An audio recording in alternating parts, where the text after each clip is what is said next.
Thank you for tuning into this episode of the Mind Gains podcast. Today, we have a very special guest to me for anyone interested in entrepreneurship and for movers and shakers in the property market. He is the founder and director of Bryson Buyers Agents on the Central Coast of New South Wales, and he's been able to think creatively in a booming property market. In this episode, Mitch Bryson gives us an insight into what a buyer's agent is, what value a buyer's agent adds, and role of the buyer's agent moving forward. Enjoy. All right, thanks for coming down, mate. Appreciate you making the trip. Thank you, mate. Thanks for having me. No, all good. Mate, you're going to tell a little bit of a story, give the listeners a bit of context on how we know each other. So, and probably sums up our friendship and actually sums up yourself a little bit as well. So, we obviously know the only reason you got into business was to hire a full-time creative director, and I guess this story, Mate. yeah, sums that up. So, when we were growing up, we obviously lived in the same street, and we'd walk to football and different things. And me and one of our other mates, Grant, walked down the road, and we were waiting out the front of your house for a little bit, waiting to get ready. And you were making us wait. So we came inside and saw this bloke that was just completely distressed. And we went up to you and asked, like, what was wrong? And apparently there was just that one hair that just wouldn't sit right, eh? It's a made up story. You told that at my wedding too. I can't remember it. Whether it be, well, there's no truth in your stories, that's for sure. Fucking hell. But yeah. 100% happened. Exactly why I got Maddie on, right? Just you need someone that makes you look good. It's not me, so. Absolutely. He does a good job of that too. Yeah. He does a good job. Mate, with that, I guess but you're from the Central Coast. We both grew up on the Central Coast. A little bit of your backstory. Obviously, played a little sport growing up, both individual sports. I think, as you'll probably tell us, you still have some state age group swimming records. Yes. Believe it or not. And so individual sport, but you also played some team sports as well. So, like rugby league and a few different things. Growing up on the Central Coast, now owning business on the Central Coast, what sort of drove you to that? Mate, the coast has changed so much, like from when we grew up as kids, and just thinking about them when Grant, like, it just made me reflect on what we used to do when we were going up through school. We lived streets away from each other. We were on our bikes, we were walking, we were kicking footies down by the oval, kicking goals, practicing, all that sort of stuff. Like, life was fun. We didn't have what kids have these days. I know I look at my son and all he wants to do is watch YouTube on the iPad and all those sorts of things. We were obviously out there kicking footies until it was dark. We'd come in and play Xbox. Yeah, we had the Xbox. I was about to say that. Probably ruined our school and our careers. But I guess, like, when I reflect back on our lives when we were growing up, mate, it was amazing. Like, we had everything there. It's obviously changed so much now, the Central Coast, from what we had. I didn't really think of it like of comparison or anything like I do now these days. But we had everything we needed, mate. Life was good. It was fun. We had a good, friend group around us that were all within walking distance, and Gibbo, mate, I'm still running that 5K back to the beach. I think I'm still coming, mate. I'm still trying to get there. So, it was good. But life now is so different because I think of it from a business point of view. Our business is there, my family's there, and we're constantly educating people on what the Central Coast is and the good and the bad, and making comparison to the likes of Sydney, where we are now. So I look at it so differently. It's evolved so much. Like, even where we are in Kincumber, mate, school for us, you know what our school was like. It wasn't great. It wasn't the place to be. It wasn't spoken about. It wasn't like everyone wants to go to Kincumber High School. We get families approach us, knocking our door down now, saying, I need to be in Kincumber High School catchment because it's the school on the Central Coast. They must have seen our results, eh? Yeah. Had to go in as a mature age student. Yeah. That was how good I was. But like, even I went into Kincumber High School and did a talk with the Year 12 students, and just walking through the school, it feels so different to what we were so used to growing up. And I think it's a good thing. It's evolving, it's changing. We've got people driving in there and just a different caliber of person, especially in some of those more affluent areas of the coast. And mate, it's a good place to be. It's a good place to do business now as well. Yeah, cool. Well, you just touched on business, so I want to kind of go into a little bit of the education piece. One for myself, also for the listeners. Can you give us some insight? What is a buyer's agent? Yeah, good question. Everyone doesn't know. It's 95% of our job is educating people on what it is. And put so simply, as buyer's agents, we work exclusively for property buyers. We help them navigate the property market and find and secure the right home at the right price, essentially. There's so many different benefits and value pieces. I think the whole industry is only on the up. Like you can look at it from the majority of our business is home buyers. So we're helping people buy a home. It's very emotional. There's a whole other section of our industry right now, which is helping people build wealth through property. So you can look at it through two sides. The investment space, people are understanding your goals and helping you achieve that and using property as that vehicle to financial freedom. And then for us, we're really focused on home buyers moving, maybe they're out of area, they haven't been through the process before, and we're really helping guide them and navigate through a property purchase and make it as seamless and simple as possible. And ultimately our goal is to best represent them and get them not only, as I said, the right property, but at the best price possible. I'm guessing a lot of your clients, they're either first-time buyers, or they potentially haven't bought a property for like 20 years or 10 years or a long period of time. I'm guessing the industry obviously has evolved and changed a lot over that time. When you're onboarding clients and when people are reaching out to you, is there a big education piece? Is there walking them through the whole process? Obviously, some clients probably need a little bit more support than others, but can you give us some insights into that? Yeah, and every client's different. As you know, people will approach us. If you're a first home buyer, you just simply haven't been through the process before. So we're just there to help guide them through it, make the right decision, and not get it wrong. Does it get as tedious as like even talking through like their budget and different things, or is that done before they come to you? No, early on we have to talk about, like, we understand their situation, and it's just starting with budget, what they're looking to achieve, what they're looking to buy, it's all about the home, but also lifestyle as well. Like there's more than just a home. So we really want to understand and qualify that, because if they say, hey, we've only got $1 million budget and we want to be on the beach, it's not achievable. We can't help you. I'm so sorry. Maybe we can help realign their expectations and be like, hey, that's not achievable, but this is. If you're comfortable, we can keep the process going. So they leverage our knowledge of not only market, but the areas to quickly rule out that or be guided in the right direction. So there's a huge sort of qualification piece up front.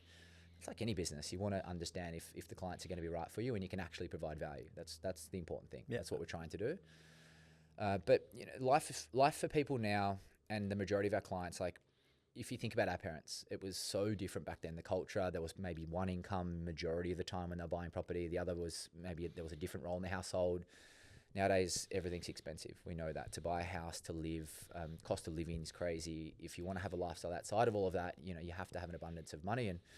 And that means that there's multi-income families now. Time is limited. And if they, are thinking, even just considering buying a property, they're like, well, where do we start? I'm at work. I've got a family at home. Or maybe they've got hobbies and things outside of that. So we get people come and just say, look, I don't have the time for this. What do I do? Where do I start? And, we're that professional guidance for them. And people are waking up to that. Like buying property is a huge decision. For many of us, it's probably, well, it is. It's the biggest financial commitment that you'll ever make. You do not want to get it wrong. So why would you not have representation to be like, how do I avoid these mistakes? How do I avoid the battle scars that once others have already had? It's like trying to lose weight without a proper nutrition program or a gym PT or different things like that. You seek different professionals for things like this. Why not with the biggest financial purchase of your career, right? Exactly. And it's so crucial. If you're thinking about it from a wealth point of view, if you get the first one wrong, you're gone. If you're buying it from a home point of view, if you get that wrong, it's so expensive to get in and out. Like there's not only the cost of it, but there's taxes and everything that costs to get in, and also selling costs. So it's an evolving industry. It's really exciting to be part of it. And I think for us, that's all we're trying to do, is just build awareness around the value of what we do, how we help people do really amazing work, build a great reputation, and we're thinking long term. So I think a question with that, sorry to interrupt, but in terms of obviously coming into a market where, as I said, I've just had to ask you what a buyer's agent is. I was best man at your wedding, you're best man at mine. I still don't even really know the full nuts and bolts of what it is. How have you found navigating the marketing and the education piece of that? It was really hard. It was our biggest challenge. Yeah. And the way we obviously spent a lot of time up front trying to educate people on that through creating content and pushing a bit of a digital presence. And then I brought Matt into the business for that exact reason. He's our creative director. Not only does he have he has full control of every sort of branding touch point that goes out, but also we drive awareness of who we are, what we do, and how we can help people. And we're so clear on who we can help. Like that's the part of our business that I've had to even educate our team on so much, going, we can't help everybody. Yeah. We're not for everybody. One day we will be. But if we can push more of that awareness of who the people are that we help, why we can help them, what the value is, then I think... Is that what you find makes your business unique in the industry, or...? Not so much, mate. No, I think I just think that's an awareness piece. What makes us so unique is what we're creating. The team, we're hyper focused on a region. We know the market and the area better than anyone. Like if any buyer came into our area, I know that we have a competitive advantage. Like that's the simple thing. We're talking to agents that we do business with and transact every single day, 7 days a week. You can't expect to, you compare it to any industry or anything. We're well prepared. We know the process. We know everyone that's moving around there. To the point of like people think market knowledge is knowing the price of a property. Market knowledge to us is understanding what the property sold for, who the vendors was, where they went to, why they were selling. There is so much more depth that you can get out of understanding a marketplace. And for anyone that's thinking about business, knowing your market, knowing your product better than anyone else will set you apart. That's your unique thing. And then the people within.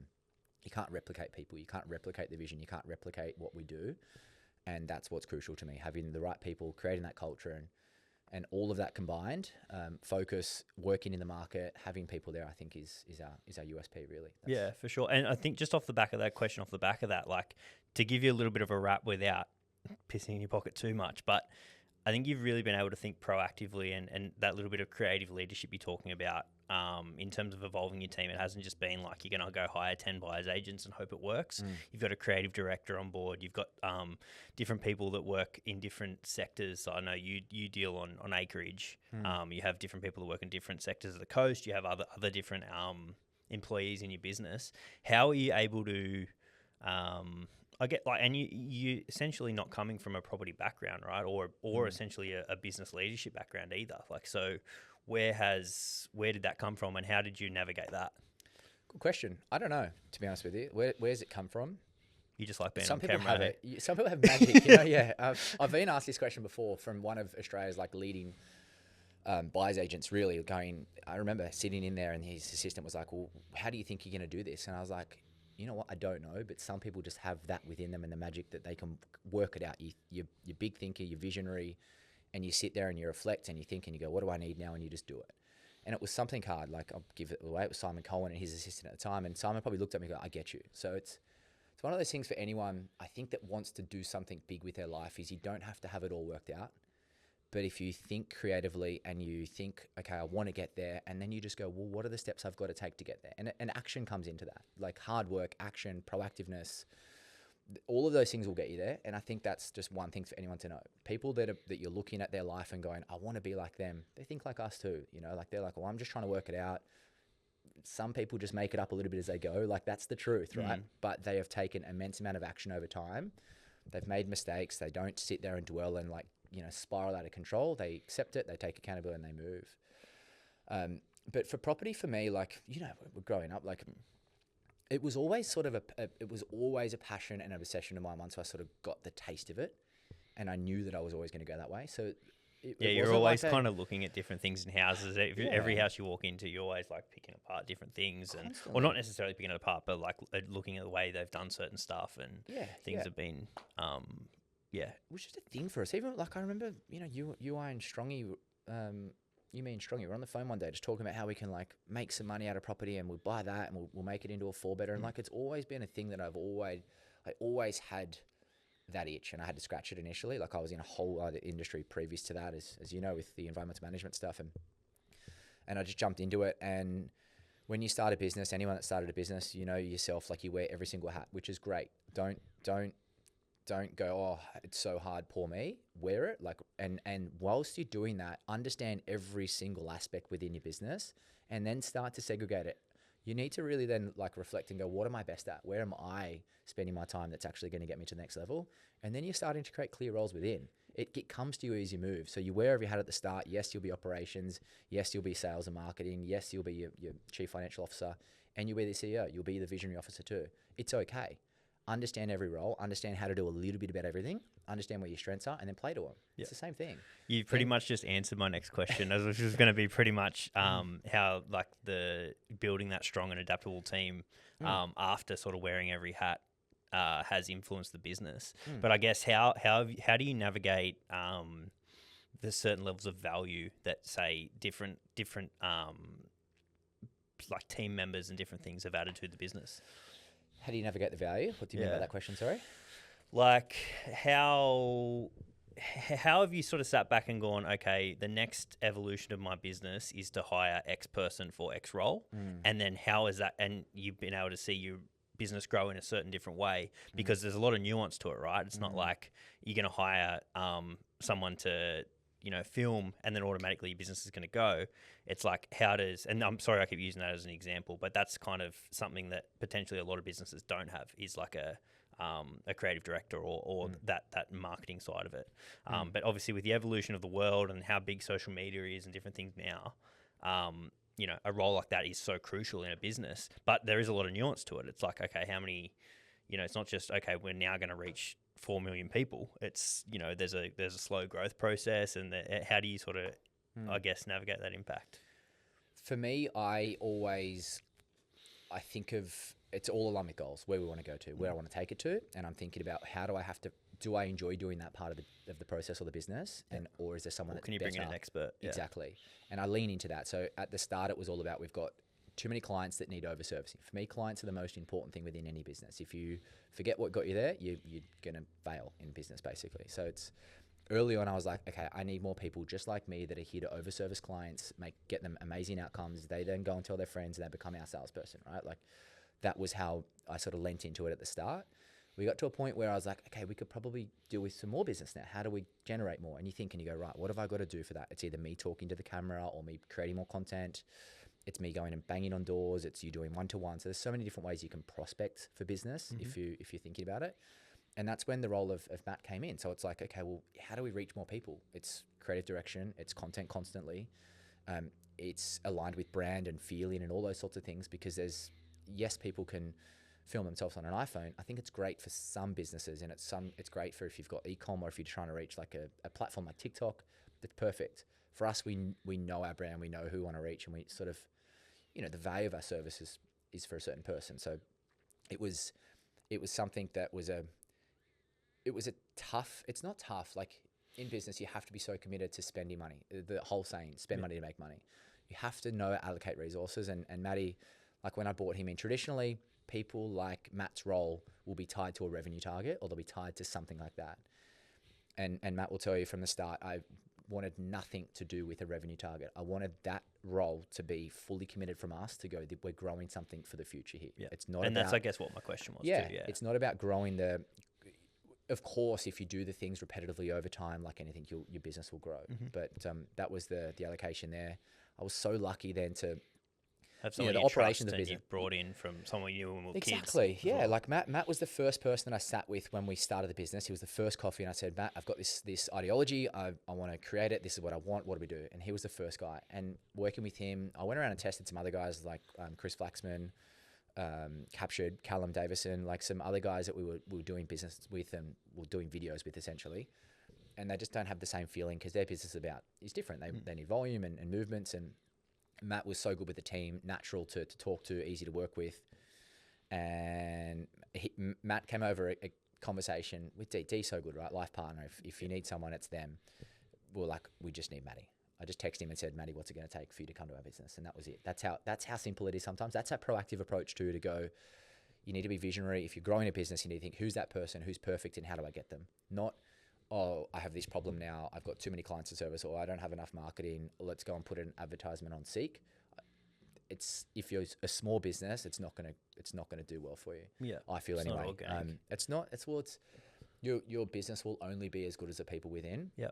And if you can identify key talent proactively and go, how do I get them in the business? I think that's the crucial thing early on. When you're so big and you're a massive machine, like those guys, that they've got key leaders and they've got good managements that will allow any sort of new person in the business. You just become adopted to value and process. But yeah, for us, like I'm just constantly trying to find those right people. For D, like D handles, who is my wife, she has all the operations.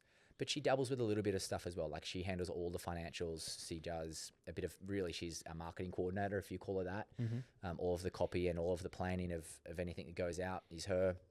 And then I've got the team, which are wonderful because they free me up as well. I've just brought on an EA, game changing. Like anyone that wants to get ahead of their business, you can't be working in it. You have to spend most or the majority of your time thinking about, where are we going? What my resources allocated in the right direction? How do I get to that next level? And you've got to work on yourself, man. Like you can't be like drowning in problems and with these things. So you've got to bring people up. You've got to give them responsibility and accountability and create a culture of like, hey, I'll back you 100%. If you think this is the right thing to do, go for it. You know, like I've got you. And the team are there for me now with the buying side. They're there. They're doing everything we do with clients. And you know, Chris has joined our business now too for the development acquisitions. That's a lean into, hey, we've got so much response of people wanting our service for that. Listen to it. You've got to listen to your customers. Like that's the most important thing. Sometimes you think you're going that way, but if people say, hey, I need this service, offer it. So Chris has joined our team and he just focuses on that, you know, like focus, superpower again. His thing is just to handle development acquisition and we've got a whole nother arm of our business coming starting 1 September. So like we're not stopping there. There's a 9th person coming in. And again, it's exactly the reason we've said no to so many of our customers about we can't help you. We want to start saying yes. We've got the perfect person through identification, reaching out, doing exactly the same thing. Rinse, repeat, get them in, set up the business, rebrand it. We're going through a whole group rebrand right now. And man, it's exciting. Like I love just taking it somewhere. I don't know where it's going. If you're going to ask me that question, I have no idea. But just keep doing what we're doing slowly, organically. I love what you sort of said there and how it all sort of tied together, because my next question was, I just want to circle back a little bit, and you touched on, I guess, that word of mouth piece. So you touched on that kind of being your best form of marketing. Can you give us insight into like making sure every single thing that you do in terms of, well, I guess within the business overall matters? So there's a big, Ivan Cleary has a famous quote where he says, "Not everything counts, but everything matters." So can you give us some insight into how word of mouth has sort of grown your business to this certain point? Because you just spoke about all the different value and stuff that you're adding to the industry. Can you give us insight into how that word of mouth marketing has helped? Most important thing for us, honestly, and that's what we focused on initially. So it's been crucial for us to get out there and if your customers if you can do an amazing job for somebody and you help them achieve an outcome they never thought was possible, they're going to tell the world about it, right? So that's the most important thing. As soon as that happens and someone refers you on, like referral-based business is what you want to be. You don't have to worry about any sort of ad spend and customer acquisition cost or anything. Like it's just all organic off the back of doing good work and people building a great reputation. And if someone does that to you, you need to like be thankful. You need to get back to them and say, "I thank you so much for referring me to this person." Like over service them, get back to them, follow up. It's sort of it seems so simple, yet I think so many people fail at it. And even if you've got it's so easy partners, to cut corners there, right? So easy to cut corners. It's a hard thing. It's the little 1%ers, and we'll talk about that. There's the crossover from business and sport.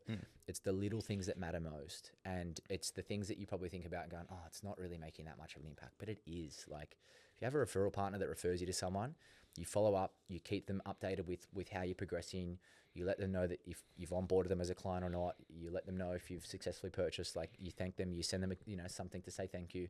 It's incredibly important. And for any business, if you didn't even worry about doing anything digitally, like obviously you have to if you want to take something really special. But mate, if you can build strong, deeper, meaningful one-on-one relationships and just have a referral-based business from word of mouth, that's going to set you up for success. Yeah, cool.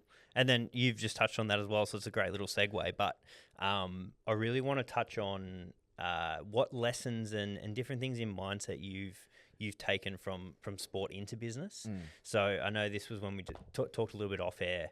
It's sort of something that got you thinking a little bit. And to give you like a bit of an idea, Mitch has obviously played individual sports in swimming, where there's different sorts of pressures, where it's 1-on-7 or whatever on the blocks about to jump. Then there's you've played team sports and different things as well, where you have the pressures letting your teammates down and different things. Have you found any I guess lessons that you learned as a kid, maybe subconsciously even, that you're now implementing within business? Mate, give me a rap. I was never a professional athlete, that's for sure, right? So, he wouldn't say that off air. Yeah, exactly. You ask him, he'll tell you. I'll tell people the truth. Mate, there's so many. And if we think, like you said, the first thing, and for people to know if they're... just to touch on there, though, I don't think that matters. Matter, no. The amount of lessons you learn growing up playing sport, like I think they're the biggest. Well, they're obviously the years you're learning the most overall in life. But I think some of the lessons that I've learned in sport that I didn't even realize that now I'm sort of seeing different things and tackling different scenarios in life and business. Something I might have learned when I was 9. Yeah, I agree with you, mate. And I even still watch professional athletes now and see what they do to, apply to your own life. But yeah, people that don't know me through watching this, like, I probably didn't play footy past 20, 21, I think 20. I don't know. Obviously those injuries crushed my life, and swimming was my first thing. Like when I was young to probably 14, 15, swimming was like where I excelled in any sport. It's individual, it's for yourself. There's obviously some team relays in there, but you're really doing everything for you. And it's a tough gig. Like when you're a kid, you're up early, you're at the pool by 5 a.m. At that point in my career too, I was training twice a day. And you go through this, like, you learn more about yourself when you're that age. When you're like 10 to 14, you're sort of like, do I really want to be doing this? Like, I'm following a black line. I loved what I did, but it's not that exciting, right? Your friends don't think it's cool, and you don't think it's cool. And I probably just fell out of that a little bit. Just fell out of love with it, really. Yeah, and swimming, what I learned most from swimming is it's you, right? There's no one else around you. We used to prepare for races through visualization. That's the biggest thing that I learned from swimming. Like you map out your race on how you want to feel, how you want it to start. And we would work through every single race visually within your mind before you even go out there. So if you were thinking light and fast, or you wanted to like get off the blocks explosively and move, and then sort of kick back a gear and cruise, and then you'd even picture, like, we knew who the key swimmers were going to be next to us. So I could always be like, Kenneth, I'm going to see you there. I know you're going to be to my right on this lap. And even at that age, you had to think like that. Otherwise you were just not going to have your best race. And when you're training, like, to get up out of bed, yes, mum and dad are there to like push you and alarm you and get you up. So there's a little bit of external motivation there. But when you're swimming and training, it's just you. Like, so you've got no one else to blame and let you down. Do you think that's helped you with the accountability piece in business? Totally. Yeah. Totally, mate. Like I take full accountability for everything. Like, yes, there's other roles within the business, but if something goes wrong, I'll take responsibility for that. You have to as a leader. And it's got me to the point now where thinking, no one's going to do it for you. And no one cares. Like, no one cares about your challenges or your problems or what's going on. And you've got to think like that, because if you don't, you're just going to sort of, I don't think you'll be your best version of you. So swimming was that for me. Rugby league, obviously there's so many different things. Like we play rugby league together, and one of the standout things is just, I think we were saying before, it's the little things. I used to love the 1%ers. I used to love like the next job type mentality, and I've got that still today, to this day. It's the little things, like you were saying, Ivan's quote, they're what matter. It's not the success, it's not the win, it's the preparation, it's the lead up, it's everything else before you have your moment. And I think NRL players will resonate with that so well. They've got, a period of time each week where the world is watching them, but it's everything else outside of that will get them to that moment in time. And if they're feeling ill or something's happened in their life or their family, no one cares about that. Yeah. Like, that doesn't matter.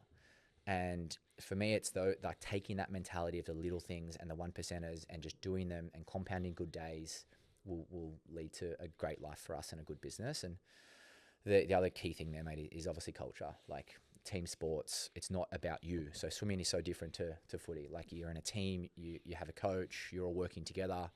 You know your role within the team as well. I think that's crucial for any business, having clear roles within. And I've never thought about that, but that actually makes a lot of sense. It's all, like, if you're a half and you're getting yourself around the park, it's so different to what a front rower is. And like, you need to know your role within the team, but then you need to almost know what everyone else is doing, because it just makes everything feel easy and seamless and simple. Like, everyone's sort of moving together. Yeah. So that's a key thing for me now. And I still watch like footy now and everything they do, like, how much it's changed, mate. They're smarter. They're so much smarter than what we were back in the day, right? We didn't prepare. We were playing Xbox before footy games. We were lethargic as going. Training, like, we're probably strength training way too much, and like all of those things I do so differently. But we know that the players that probably made the most impact or went the furthest were the ones that were doing more work outside of the this is when you need to train Tuesday, Thursdays, and show up on a Saturday morning. So like, it's the work that you do or they're doing when no one's watching that will matter. Agree. I also think there's a big piece of mindset in that as well. So the players that, like, let's use Connor Watson for an example. I've known Connor since he was a little kid. You know Connor pretty well too, as we used to live together. His mindset is, from the moment I've known Connor, he's like, I'm going to play for Australia. His mindset, his whole, like, Connor can barely stand up on a surfboard. If you ask him, he thinks he's a pro surfer.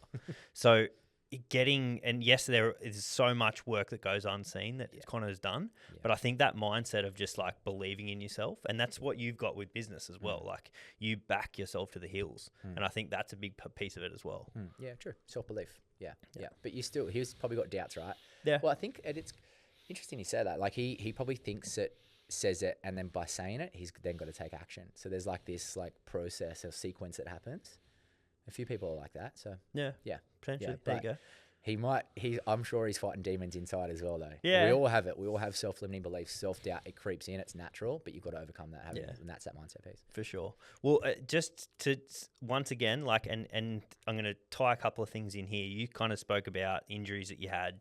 So we're going to chat a little bit about overcoming adversity and different things with that. But then also that no one really cares. Like, I'm your best mate, and at the time, I didn't even really realize like how much you would have been going through mentally with those knee injuries and different things, and probably didn't support you as much as I probably would have now had I known what you potentially were going through with 2 snap patella tendons. Is that right? Yeah, ruptured patella tendons. Yeah, both right knees. Knee. Yeah. So, you know, things like that, once again, not it. Like, as I said, Mitch is my best mate. I didn't even realize that. And he touched on it. No one really cares as much as you do.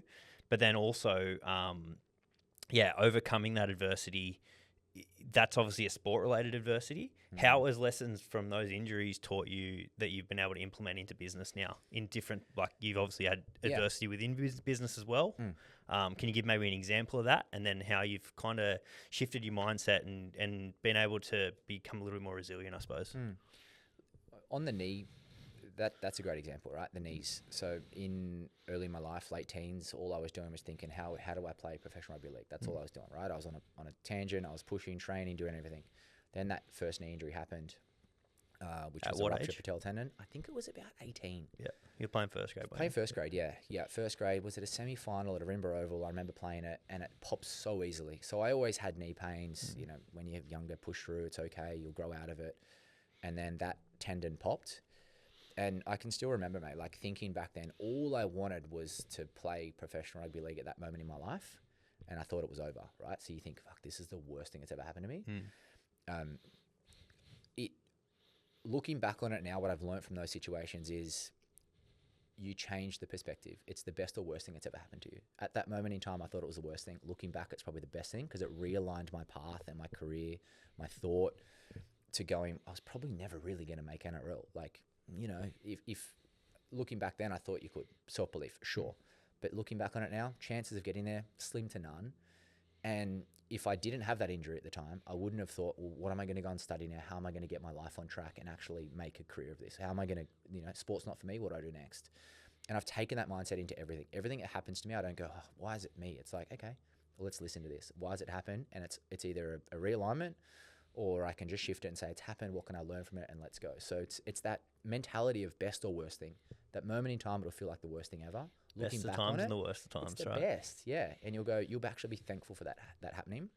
And I still adopt that to this day. And I tell the team, best or worst thing, it's a great mindset and perspective sort of like tool that I still use. Yeah, cool.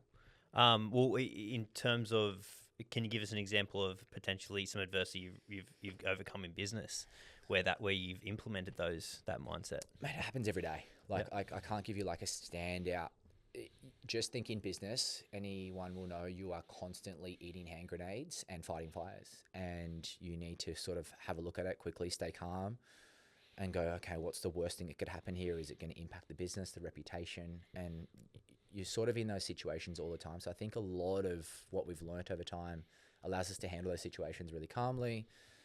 Understand the values of the business and you helps. Okay, is it going to impact the reputation or our clients? And then you can help on decision making. And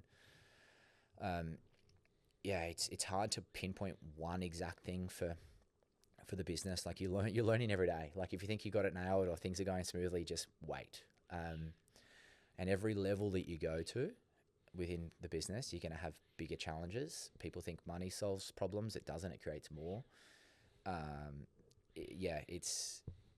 I think that's what I love most about it though, mate. You just got to be ready for it. My mindset is, hey, today's going to be hard. I wake up and go, today's going to be hard. What's coming? Let's go. Like, how am I going to push through this? How do I solve it? That's what gives you those sort of dopamine hits. Yeah. Nothing's a roadblock. Sit there. Don't get caught in it. There's a way around it. Just figure it out. For sure. And if you don't know, ask someone. So, have you improved on, and this is sort of the next piece, like have you improved on leaning on support networks? Like you mentioned a few earlier, like there's obviously your team, there's your wife, there's your family, different things. Have you, and as I said, going back to the knee injuries, had they happened now, I would have been more proactively looking to support you in different ways. At the time, I was just young, naive, and didn't even really realize the extent of it and how big of a deal it was. Like, have you, I suppose, found ways to lean on different people in different ways when you need help, I suppose? I haven't really worded that well, but yeah. You know what I'm trying to say? I see what you're going, yeah. I've been so grateful that the right people have come into my life at the right time. And that's not by chance. It's not by luck. It's when you look back on it, like, okay, I put myself in those rooms or that opportunity, and that's for anyone. It's knowing, if you don't know the answer, you're always searching for someone that does, and it's quickly realizing who that person is and being able to outreach and say, hey, I've got this challenge. What do you think I should do? But ultimately, you've still got to take the responsibility and accountability yourself. Like, you can hear an opinion.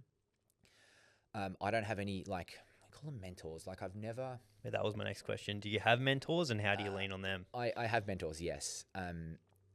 For me, I don't have any coaches, essentially, business coaches, anything like that. The only coach I have in my life right now is helping me with my diet and training. And we can touch on how important that is. But in business, I have people and mentors that have walked into my life. And the key thing about a mentor, they will find you. A mentor, they see a little bit of themselves in you, and they're generally at a much later stage in their life, and they're genuinely interested in what you're doing, and they want to know more. They want to help you, and they want to then withdraw themselves out of the room. And one of our best mentors recently, we went through a whole restructure within our business, right? And again, any business owner knows when you first start, you become a corporation, and you've got a shareholding, and you know nothing. This guy was literally living next to us, staying in our neighbour's granny flat whilst they were building their house, like an amazing house in Avoca. And he was like, Mitch, what are you doing? Just interested. This is our business, and I'd love to talk to you one day over red wine about your structure. Why? Because I can show you how, you might be able to optimize your flexibility and all these things. And he did nothing. He left that with me, right? He didn't say, come and meet me quick. They don't push anything on you. It was up to me to one day take him up and say, right, Scott, I want to meet with you. I want to learn more. What are you talking about? That person walked into our life. We took action on understanding it, and now he's dramatically changed the way we have structured our business to allow for the future growth of it, right? Because if we have the direction, we didn't have the structure to do that. Now we do. So if I had a structuring issue or something about anything, I'd ring Scott, right? And go, hey, Scott, I've got this issue. What do you think? He'd come around. He'd sit with us for an hour. He's so amazing, mate. And those people are there. If I then find people that inspire me. I don't actually try and find other people, and I find and follow people that are sort of, I can see myself in, or they're walking my life, and I'm like, oh wow, who's doing it? Marty Fox, he's probably a standout right now. He's growing an amazing brand across Australia and now the world. It's a private company. You look at that guy and you go, how are you doing this? There are only so many hours in the day. He's got a family, he's growing this business, and they're the people, that's where I draw inspiration from. Ryan Serhant, if you think about overseas, he's grown this brand in COVID like we did to now, I don't know how many people he's got. You just find those people that inspire you. So I think mentors will walk into your life as you sort of go through levels and growth, and you need to find people that inspire you and lean a bit less on the coach thing, because I think coaches have the role for a moment in time. And yeah, the thing why I've got a coach is for me personally, as you go through levels, you actually have to become the person first before you actually get there. That's something I've learned, whether that's be mindset, attitude, how you show up, how you present, what you put in your body, the fuel, energy management, all those things. You have to level yourself up, because those challenges and those problems, they come at you tenfold.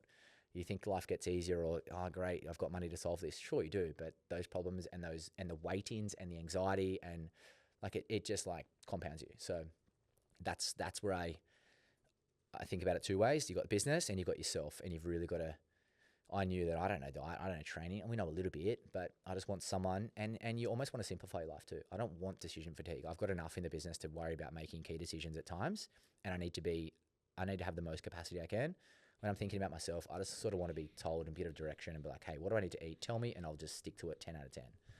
So. I guess it probably ties back in as well with what we discussed at the start in terms of finding people who are experts in certain fields and utilizing that, right? So in summary of that, would you kind of say for someone who's looking to, I guess, find the right mentors for their life and different things, open their eyes, do the right things, one foot in front of the other, and things will happen? You like a bit woo-woo university, or are you thinking of that? I am. Yeah, but you've got to know first where you're going. Yeah. If you don't know yourself, no one's going to tell you, or they're going to lead you on the wrong track. Yeah. Those people are there to help just guide you. If you don't know your plan, your strategy, your vision, where you want to go, and you don't see that yourself, no one's going to be able to tell you. Mm-hmm. And yeah, I'm a bit woo-woo like that, right? Yeah. Like only just because of what's happening to my life. Mm-hmm. And it's not like you can just think it and it happens. You think it, you see it, and then you, as I said, take action. Those people will walk in. You've then got to notice those people. You've still got to be that person that goes, fuck, this person just walked in the room. Like, what? An interaction or whatever it is. And you'll see it yourself now, and momentum builds. People get a bit curious. But there's also the bad side of that. There's the wrong people that will walk into your life for the wrong reasons, and you've got to realize that. And it comes back to that vision again of, I know where I'm going. Does this align with my values? Does this align with my strategy? Is it within my sphere? Because distraction can come over here. And I honestly think like everyone has this success piece in them, but we all get a bit like, we push it and then we go, I'm just going to go over here now. And you lose focus, you lose sight, you lose track. And so I'm big like that, right? We probably wouldn't be here if you didn't say, okay, sweet, what's the time date? When are we doing it? Yeah. Like I kind of had this idea. I'd been encouraged by a few people to sort of have a crack at it. But then when I mentioned it to you, you were like, sweet, we're doing it on this date. Let's go. And I was like, okay, it's real now. Let's go. That's the mentality, right? And I also said to you, and we'll look back at this, I want to be the 100th episode because then I know you've stayed consistent and you've shown the discipline and everything to make it happen. And I know you will. And I'm proud of you, mate, for obviously taking action. That's the biggest thing for me in my life with anyone around me. I'll offer any support and advice, but I'll never give people free rides. Like that's my newest thing now. It's like no free rides. Yeah. Like I'll do everything for you in the world and show people the way. But ultimately, if people don't want it, then you can't force them. So something for you to keep working through, man. Love it. All good. Mate, finally, just on the business, sort of what's next? What's the vision? You mentioned a bit of a business restructure. Yep. Where's the business going to be in 12 months, in 5 years, in 10 years? What are the goals? How big are we looking for Bryson Buyers Agents? I don't know. I don't know is the answer on how big it is. As big as we can make it with the right people, and not losing the values that it has. And I see businesses get so big and institutionalized, and it's like, oh, do we want to go there? I'm not sure. But right now, we're just so focused on our core business and what got us here. We're almost 4 years in now, and that's Bryson Buyers Agents, where we majoritarily help, or the majority of our people that we help are home buyers, and we're not forgetting about that. But we've got a whole nother arm now, which will come in September, and I see that doing really, really well, and that will be, I don't know when you're going to release this. So it'll be after that. You can probably talk about it. This has been something that we've always thought about since the moment we started the business, and it's going to be focused on strategic investment. So right around Australia, and I found the right person, and that person has the same values as we do in this business. That's the important thing. They're obsessed with data. They're obsessed with markets that are performing well because of a reason, X, Y, and Z. So is this an employee or is this a... Yeah, they'll be an employee of the business. It's okay. a whole nother brand. It'll be Bryson Strategic Investments. You'll see it. We've really pushed to a corporate banner now. Potentially, I'm not sure. They're a sales agent now. Okay. And again, we've had a great relationship through helping them through their career. Like we started at a very similar time, and we'd always lean on each other for a bit of advice. He'd ring me, hey, I'm not sure, what do I do here? And one day I had a phone call and I was like, you know what? It came through. He was talking about content. Oh, mate, I don't want to be like a sales agent where you stand out the front of a house and you say, how good is this house for this reason? And you know what they're like, mate. Everyone sees them, right? We probably hate them because of it, and they create their own perception. And it just dawned on me. He's like, I just want to talk about data and this and this. And I'm like, bang, perfect person. And I was like, mate, I'm going to go into pitch mode right now, so please buckle up. We spoke for like an hour and a half, 8:30 p.m. on like just a weekday. And at the end of it, I was like, give it some thought, see what you think. And he was like, yeah, it's the role for me. So he's the perfect person. If I was there was one agent on the coast, there's a few of them, key performers, that I thought were going to go on and be amazing and successful, would be them. And I'm just so grateful that they're going to be in our business. And yeah, we're pumping right now. We're just like doing all the behind the scenes stuff, getting it ready, systems, processes, how it's going to look, markets we're buying in. I've already got like a client, which is amazing. Again, it'll be an awesome story that we've helped buy home. The home's done really well. There's enough equity, they can release it, and now we're going to go and buy an investment property for them in a market that's right. So like, It's a cool thing for us. So that'll be September. In 12 months' time, we'll have a whole nother arm as well, which will be we'll call Bryson Strategic Projects. Probably sharing too much right now, but that will be where we can partner with clients that we've already got, developers or people that are just genuinely interested in saying, look, I've got capital or I've got an interest, I want to be involved in a project. We'll offer that as well, as a whole other arm of the business. And I think fundamentally they come from our core. They come from what we've created with Bryson Buyers Agents, everything that it means, the service, the outcomes, the people, and we'll keep doing that slowly. So we'll expand our footprint at the right time. I don't want to go too fast. We've got like the proof of concept, if you want, right now, and I want to protect that. I want to protect the reputation. In 10 years' time, how big will we be? I don't know. My goals always are just like doubling business every year, and that's where I sort of set out to be. So it's gonna get challenging. Love it. We've hit it like every year. We keep doing that, but anyone that knows, if you do the math on it, you've bought about one a week, haven't you? A bit more. Oh man, I don't know. Like we obviously have slow months, good months. Last month we did 9. Wow. So yeah, like we have months where we do minimal, like 1 or 2. Yeah. So I'd find, in my thinking too, like thinking of the proactiveness of like real estate. The cool thing of not being in it initially is we think that so differently. Like real estate's not rigid. You can't have numbers, weekly KPIs, and like you've got to have this many sales. There's so many external influences. Yeah, the ebbs and flows, yeah. Well, it's like, mate, when people on school holidays, they don't think about property. Like they're away on holidays. Everyone's in Europe. Like most of my customers that I want to be helping right now, they're overseas and like enjoying themselves. Like you got to realize that. Yeah. So, weekly goals. I don't know. On average, I would love to be able to tell you. I don't really share too many question numbers, to that quickly with that note. How do you understand the pressures of, okay, right now most of the clients you want to be helping are in Europe, so potentially your clients, like for yourself, are a little bit slower. How do you then deal with that pressure of, okay, sales aren't great, but then deal with the pressure of when it is go time, when they're in here, when they're in Australia on Central Coast, want to be looking at properties. Okay, now I've got to execute. How do you deal with those pressures? Just be prepared. Okay. Yeah. Understand it. Preparation beats desperation. Always. Like I know where the properties are. And for me, I know my clients, there's going to be less of them. They're buying at much higher purchase prices, and the volume of revenue for the business is going to be, reflective of that. It's okay. But if they're away, you need to be doing the work. You need to be like sourcing property, connecting with key agents, identifying it, having them ready. So you're almost like, okay, I've got this ready. You've got a plan, you've got a roadmap, when they're in the country.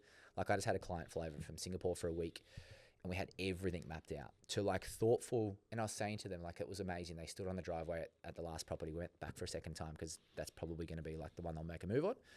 And they're like, we're so grateful for everything you did this week. Like it was amazing, well prepared. There was nothing you showed us that wasn't like way off the brief. And we really respect the fact of your thinking. Like you thought a little bit creatively there as well, which properties weren't like right on the brief, but it got them thinking like, well, maybe we could do a waterfront, like there's method to madness, and it comes back to that preparation of going, right, let's take them there. Let's see how they respond, but let's not waste too much time there. And yeah, it's just always preparation, right? Like you can't ever be underprepared. Yep. You can think every scenario through in your head. It's okay, but just be adaptable. Know when things happen, move, and with the business, mate, it's hard. Like any business owner, you can get caught up on hard metrics. I try not to. I try and get caught up on feeling. Okay. How does it feel? What's our active pipeline? How many current clients have we got? Who's inquiring on the business? All those lead indicators matter so much more to me than, what have we done for this year? Because I know that we're going in the right direction. So if anyone is trying to work through those things, like don't underestimate the power of like a lead indicator and feeling.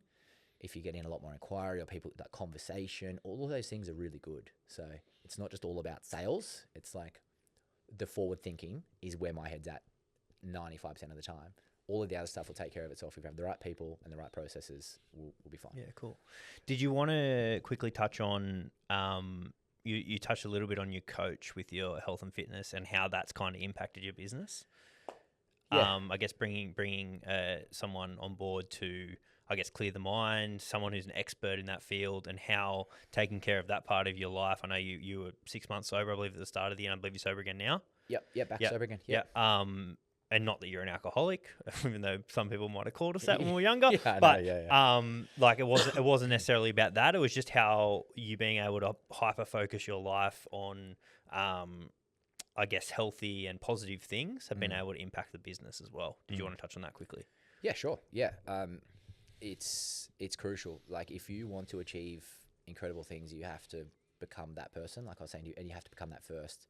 And to do that, to become the best version of you, you've got to make sacrifice, you've got to be disciplined, you've got to apply all the same sorts of things to your personal life as you would with business. And, I decided, like, I know when I'm not drinking alcohol for many reasons.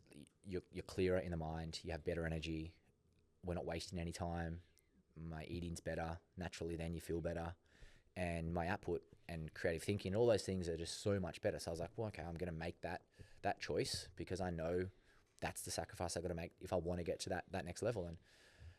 And yeah, I truly believe in that every year now. Like I've saw someone do it. It inspired me to try it. I tried it. It worked. And I'm like, okay, that's a staple. I'll never push it on anyone. But if you want to, if you're watching this and you're thinking, how do I get to that next level? Think of yourself first. You have to become that person.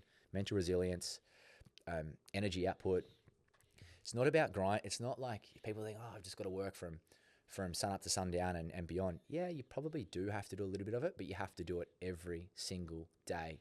And there's days where we'll all wake up and go, I don't feel like doing this today. You got it. State management. How do I get myself in that moment of time? Is it the walk? Is it the training session? Is it something? I'm so,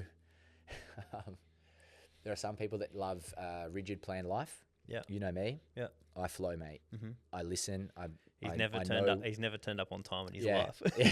What's his favourite saying's always been, what's an entrance without a crowd? Yeah, exactly. There you go. But honestly, if I'm like in rhythm and I'm pumping, I'm staying there. If I'm just like sourcing properties or I'm on the phone and I'm chasing people, I'm there. Like I'm not going, I'm block out time for this.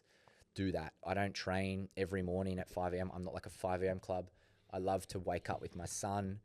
That puts me in a state where I'm like, Chetty, how are you? Again, it makes you think about what my life is. And that's the value he adds to your life, exactly, right? Exactly, yeah. It's the purpose. It's the why. It's like, this is why I'm about to go and grind through all of these like headwinds for you, mate, for your life, to leave a legacy that you can live something and hope that I can instill value to him, that he can take it over and do something bigger and better than I can. So, mate, it's doing things for yourself and knowing what works for you. And if you can't find that, find a coach. You know, for me, it's that training and nutrition right now, just to sort of help me dial it in a little bit, is critical. And yeah, I'm never going to push on anyone, but if you want to take yourself to the next level, maybe sobriety is one of them. And I think it's more a lesson, right? It doesn't necessarily have to be drinking. Yeah. It can be like some people do their best work when this is part of the role, right? Some people out socializing and different things like that. There's completely different examples of it, but that's the one piece of, I guess, well, not the one piece, but a piece of positive reinforcement that you've been able to implement that's made a massive impact on your life. Yeah, exactly. Exactly. Look good, feel good too, right? Like, if you look good, you feel good, you move good, your next interaction's good, your energy's good. There's probably no one who's had a bigger impact on my life than Mitch, and that's one thing he's always taught me. Yeah. Look good, feel good. You're in a good paddock at the moment, mate. I know. Hey? I know. All good. Mate, appreciate this. This has been unreal. I've got 3 quick rapid fire questions I'm going to hit you with. Okay. First is, if we could swing back 15, 20 years and one piece of advice you'd give Mitch and Mitch at age 16, what would it be? Take action. Okay. Cool. That's it. Sweet. Love it. Take more of it. Secondly, favourite cheat meal? I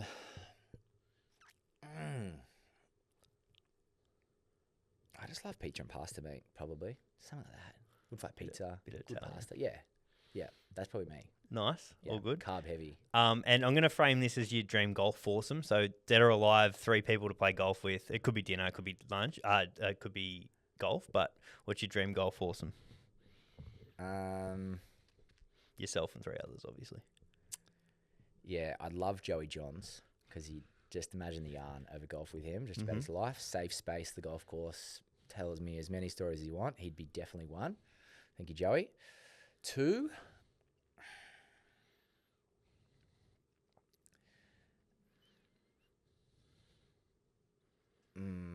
Packer, maybe?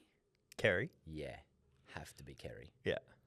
Imagine him too. Unbelievable. Again, telling stories, talk about like understanding battle scar. Just tell someone what did it take to get there, and I will just want to hear that.